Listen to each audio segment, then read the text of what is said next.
In the year 325 of the First Council of Nicaea, the fathers of the church gathered to defend the truth against a heresy that threatened to, the very identity of Christianity, right? They stood united, not for convenience and not for diplomacy, but for doctrine, for the faith, for Christ. But in 2025, something very different happened. What the world was told was a historic Christian reunion, a moment of unity, a celebration of the Nicene Creed. It turned out to be a carefully staged ecumenical performance without the participation of the vast majority of the Orthodox Church.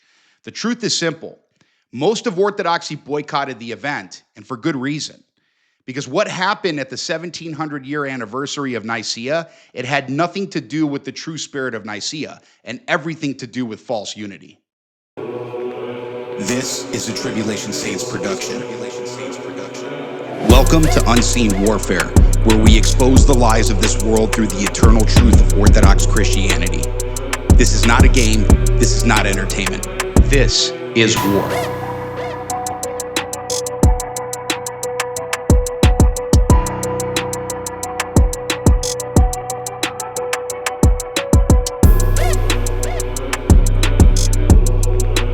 Stay armed, stay sober, and remember, Christ is King. Christ is King.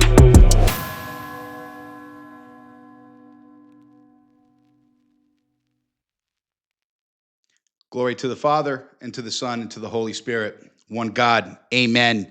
So before we dive into this, guys, if you find value in the work that I'm doing here and exposing what's actually happening inside of the church, cutting through all the propaganda and helping Christians stay vigilant in these last days, make sure you guys subscribe, hit the notification bell, and share this video with someone who actually needs to see it.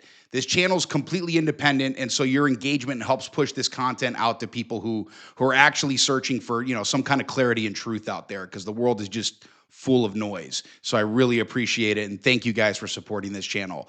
All right, so let's get into it.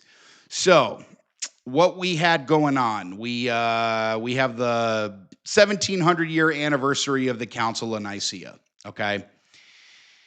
And this was supposed to be like a really important event. It was supposed to be, I don't know. It was supposed to mean something. And maybe it does for some people. And I'm not knocking it for those people, but I'm kind of going to knock it. And it's because you need to understand the truth behind all of this.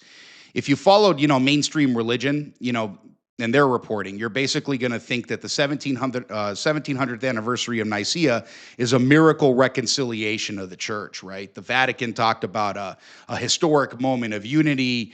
The World Council of Churches declared, 2025 year of Nicaea. I mean, you're seeing this in all the headlines. And by the way, I want to be able to show you guys this stuff, but honestly, some of the sites that are actually reporting it, if I put it on the screen here, I'm going to get hit with a copyright violation. So what I'm going to do is I'm going to actually link these articles so that you guys can do your own research. I'm going to link it in the description. That way you guys have it. But I'm going to go ahead and kind of free flow this so that you know kind of what's going on.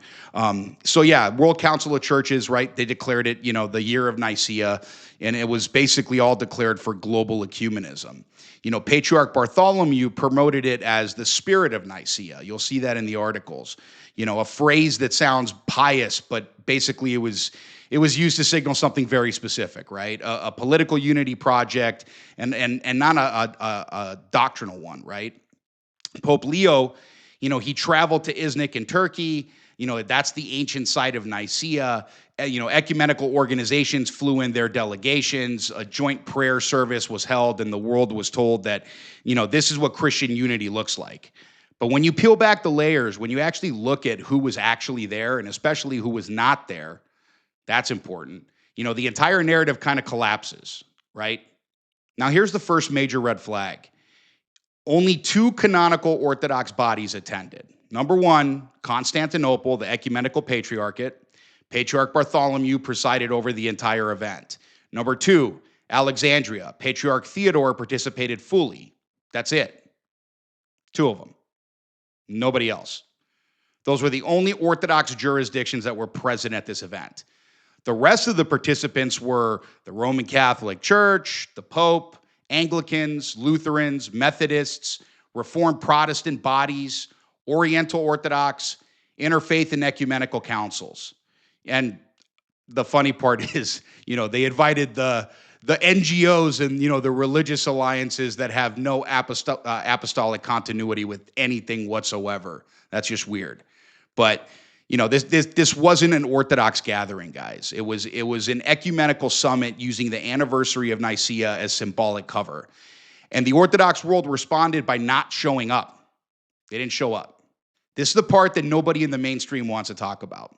The overwhelming majority of Orthodoxy refused to participate. Let's list them clearly here. Number one, the Serbian Orthodox Church was completely absent. No bishops, no clergy, no acknowledgement of participation. Serbian theological circles heavily criticized this event. Number two, the Russian Orthodox Church, absent. The largest Orthodox church in the world, they didn't send a single representative. Number three, the Patriarchate of Jerusalem, absent. Greek media confirmed Patriarch Theophilus refused to attend. Number four, the Patriarchate of Antioch, it was absent. It also didn't participate, not a single delegation. Georgia, absent.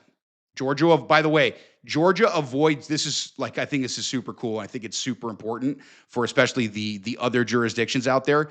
Georgia completely avoids joint prayer with the heterodox bodies entirely. Number six, Romania, they were absent. The second largest Orthodox church in global membership, by the way. Number seven, Bulgaria was absent. Number eight, Cyprus, absent. 9, Albania, absent. 10, Poland and the Czech lands and Slovakia, completely absent. 11, the Orthodox Church in America was absent. Not one of these churches sent clergy or bishops. Not one stood beside the Pope. Not one blessed the event with their presence. This was a rejection, a deliberate, conscious rejection of the ecumenical project being built around Nicaea. If you're finding this helpful so far, take a quick moment to like this video and drop a comment, even just Christ is King. It tells the algorithm that this content matters, and it helps push Orthodox voices upward in a space dominated by secular and modernist narratives. So let's go ahead and continue and get back into this. One of the biggest symbolic gestures at the event was the recitation of the Nicene Creed, without the Filioque, by the way.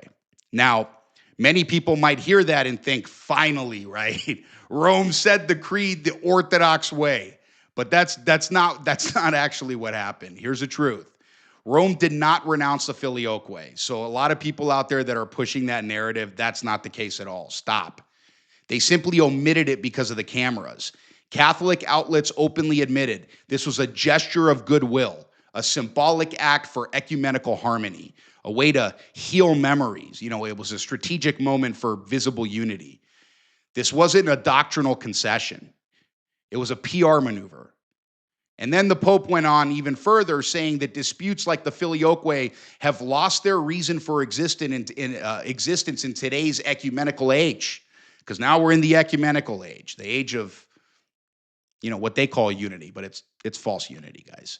So the line tells you everything you need to know, right? Right from the Pope's mouth. It means doctrine no longer matters to unity. Unity comes first. But Nicaea itself teaches a very opposite thing. Doctrine comes first, or there is no unity at all. That's what the actual Council of Nicaea taught us. The Orthodox churches didn't boycott out of politics. They boycotted because of principle. Number one, joint prayer with heterodox groups. Canon law strictly forbids it. Most patriarchates will not violate 1,700 years of tradition. Actually, 2,000 years of tradition, right? Number two, false unity. The event promoted unity without addressing doctrine. Nicaea was about condemning heresy, not ignoring it.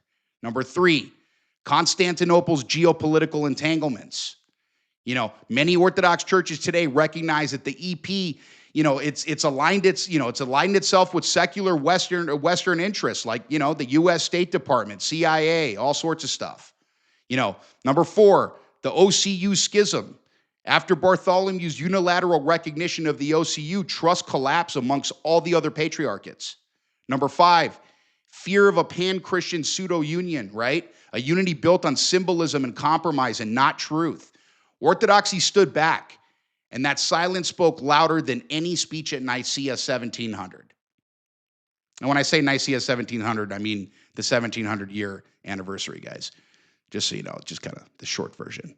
But, yeah, unity without truth is not unity. It's confusion dressed up as charity. Christ doesn't call us to unity at any cost. He calls us to unity in truth. The fathers of Nicaea, they didn't gather to produce optics. They gathered to defend the faith, even if it meant confronting the emperor, confronting heresy, and confronting the world. Today, that same choice stands before us. Will we stand for truth, or will we settle for appearances? The fathers chose truth. Most of Orthodoxy chose truth, and that's why they boycotted the event. The 1700th anniversary of Nicaea, it should have been a moment to remember the courage of the fathers, their steadfastness, their refusal to bend doctrine for political harmony. Instead, it became a stage for ecumenist performance, a symbolic gesture of a unity that doesn't exist, and can't exist, right? Without repentance, without truth, and the Orthodox faith. But the boycott does matter. The silence of the Orthodox world matters. The refusal to participate matters. It shows that the faith has not been abandoned. Not everyone has compromised. Not everyone is willing to exchange truth for spectacle. The spirit of Nicaea still lives in the Orthodox Church today. Not in a stage lighting, of Iznik in 2025, but in the steadfastness of those who refuse to stand beside false unity. If you appreciated this breakdown and want more Orthodox analysis, geopolitical insight, and spiritual preparedness content, make sure you guys subscribe to the channel, share this video, and stay tuned for the next episode of Unseen Warfare. Your support helps this mission, reach more people searching for clarity and truth. Stay armed, stay sober, and remember, Christ is King.